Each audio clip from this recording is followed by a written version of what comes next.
Também. Vamos pro Monumental de Núñez conversar com a Monique Danello, porque a Monique acompanha a seleção brasileira nesses últimos anos. Acompanha muito o bastidor, né? Acompanha, acho que consegue trazer pra gente um pouquinho de clima e tal. E aí, Monique, queria que você trouxesse um pouco assim pra gente. Você acompanhou aí, a gente assistindo o jogo daqui e tal, você daí. Depois dos 7 minutos, os caras já gritavam olé, olé o tempo inteiro. Então, assim, a percepção que a gente teve aqui foi a percepção dos argentinos, né? De que a gente tava na roda completamente. O que você imagina que pode acontecer com a seleção brasileira? Você acredita numa saída do Dorival? Mais do que isso, uma saída do Dorival sem ter já um anúncio de um novo técnico? Porque daqui a pouco, demitir o Dorival pode ser uma coisa de tirar um pouco a pressão da CBF, mas ainda sem ter um outro nome. E aí não sei se esse outro nome pode ter a ver, Monique, com o meio do ano, que é uma nova temporada na Europa, que tem Super Mundial, enfim. Conta pra gente o que você traz daí, Monique. Boa noite. Só por educação, né? Porque boa não é pra nós, com certeza. Boa noite, Tainá. Boa noite para vocês, para todo mundo que está com a gente. Então, a sensação que a gente teve aqui, e aí conversando com os colegas durante todo o jogo, era também de um Brasil na roda. Parecia que a Argentina estava fazendo pouco esforço e que depois que fez o 2-0 até deu uma segurada. Desde o minuto 7, sempre que a Argentina trocava passes, a torcida gritava olé. E se vocês repararem, depois do primeiro gol, a Argentina fica por mais de 1 minuto e meio trocando passes sem perder a bola. E o Brasil tem a bola ali por um raro instante e a Argentina volta a trocar passes durante um bom tempo até sair o segundo gol. Então, parecia assim, como a gente costuma brincar entre amigos, né? Que era um time de adulto contra um time de criança. Foi um Brasil totalmente desconectado de qualquer ideia.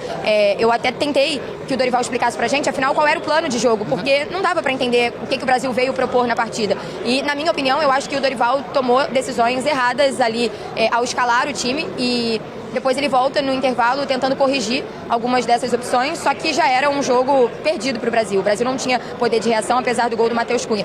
Então, a gente já vem falando, né, ao longo dos últimos dias sobre as convicções, sobre as escolhas, sobre o que estava planejado e as rotas que mudaram e se essas coisas fazem sentido ou não, né? E acho que esse jogo mostrou um pouco disso. Eu, desde antes, achava que o Dorival iria por um caminho, porque era tudo que eu entendia do trabalho dele. E quando a gente recebeu as informações do penúltimo treinamento com todas as mudanças, eu fiquei muito surpresa, porque fugia muito de toda a linha de pensamento que a gente viu do Dorival até agora. Ele foi questionado muitas vezes na entrevista coletiva sobre o momento de pressão e ele diz que é o momento mais delicado que ele está vivendo na trajetória dele.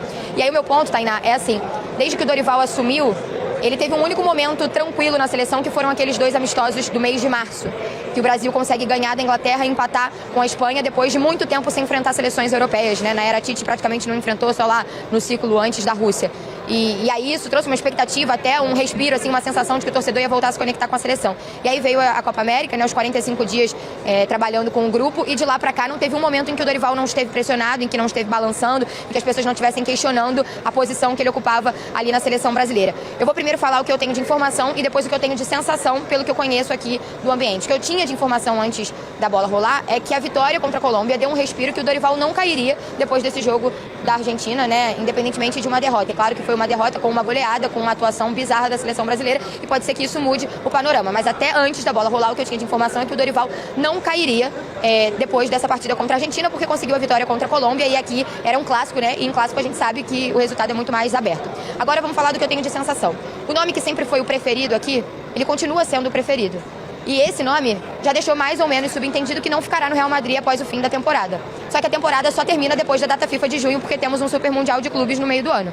Então, no meu entendimento, no que eu conheço, se eu tivesse que dizer um caminho agora, eu acho que a comissão técnica será mantida até a data FIFA de junho, porque fazer a troca será um Brasil sem treinador em junho, né? Fazer a saída imediata agora e não ter um nome para assumir, partindo do princípio que o nome favorito desde sempre não está disponível no mercado agora, que é o Ancelotti, seria enfrentar a data FIFA de junho, ainda não classificado para a Copa, sem treinador, tendo que usar um tampão, vamos dizer assim. Ramon Menezes, que está na CBF, que nem permaneceria na Sub-20, seria esse o nome? Acho que não, né? Então, quem seria essa pessoa?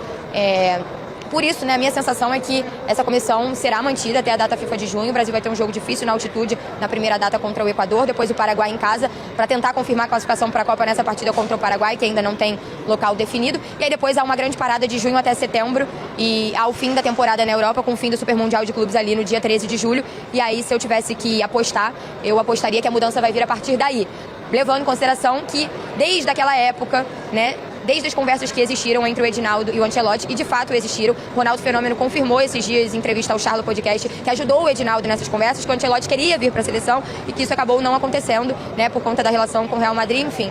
Eu acho que esse pode ser um caminho, entendendo que eu conheço aqui dos bastidores. Se falam em outros nomes, óbvio que vai ter um clamor popular pelo Felipe Luiz, né?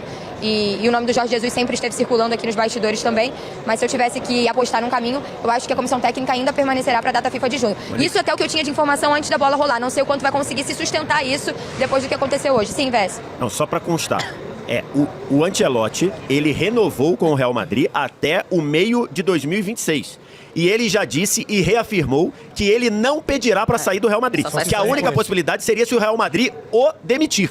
Então, assim, eu não sei como é que funciona, só para lembrar, na outra passagem, na passagem do Ancelotti, em 2014, ele ganhou na primeira temporada Champions e Copa do Rei, na segunda temporada não ganhou título nenhum, e numa maneira ricardiana, ele foi demitido. Na temporada 14 e 15. Não sei o que vai acontecer, o Real Madrid está atrás do Barcelona no espanhol, o Real Madrid praticamente está caminhando para ir para a final da Copa do Rei, e o Real Madrid está vivo na Champions aí, vai jogar as quartas de final. Eu não sei o que aconteceria com o Ancelotti se ele não ganhasse título, mais nenhum dos 3 títulos, se ele seria demitido ou não. Mas o Ancelotti reafirmou algumas vezes que ele não pedirá para sair do Real. Então, como ele tem contrato até 2026, até o meio de 26, ou seja, até as vésperas da Copa do Mundo, novo esperando. Ou o Real Madrid, a única possibilidade de esperar o Ancelotti seria se o Real Madrid demitir o Ancelotti. Essa é a primeira questão. A segunda que é informação. Se chamar o Jorge Jesus, ele vem depois do Mundial. Mas aí não vai convocar o Neymar? Exatamente. Como é que vai fazer isso? Aí eu não sei. Aí eu não sei. Mas isso aí é uma informação que eu estou trazendo. Inclusive, eu e Monique fizemos uma apuração recentemente. Isso aí é a informação que eu estou dizendo. Se chamar ele pós-mundial, o Jorge Jesus vem. Agora, o que vai ser na eliminatória, o que vai ser nos jogos de junho, eu também não sei. Agora, vai. E só para fechar, de novo. 22, técnico do momento. 23, técnico do momento. Diniz, chamou, não deu certo. 24, 23 para 24, técnico do momento. Dorival, chamou, não deu certo. Vai fazer de novo isso? Vai chamar o técnico do momento? Tá bom. Não eu tô com o VS, acho que o nome do Jorge Jesus sempre foi um nome forte aqui nos bastidores também, mas agora há uma outra situação, né, que foi essa situação com o Neymar, então preciso entender, né, o quanto seria fácil de manejar isso no ambiente de seleção, em que a CBF espera que o Neymar se recupere e esteja à disposição, mas no momento é isso, no momento o que a gente tem de informação é que após essa partida contra a Argentina, a comissão técnica seria mantida porque a vitória contra a Colômbia deu um respiro. O presidente da CBF, ele veio ao jogo, ele ontem teve a eleição, se reelegeu, mas ele chegou aqui ontem à noite, então ele está aqui em Buenos Aires, embora ele não tenha ido ali para o ambiente da coletiva, ele está aqui em Buenos Aires e agora a gente vai entender qual o impacto, né, e se tem uma consequência diferente o fato de ter sido uma derrota do tamanho que foi e da forma que foi. Eu acredito, Tainá, que eles não vão demorar muito para sair, porque alguns jogadores têm voo, por exemplo, por volta das 3 da manhã já para retornar para São Paulo e depois seguir caminho de volta para casa, na Europa, enfim. Então tô de olho aqui, alguém chegando, eu chamo vocês pra gente trazer. Combinado.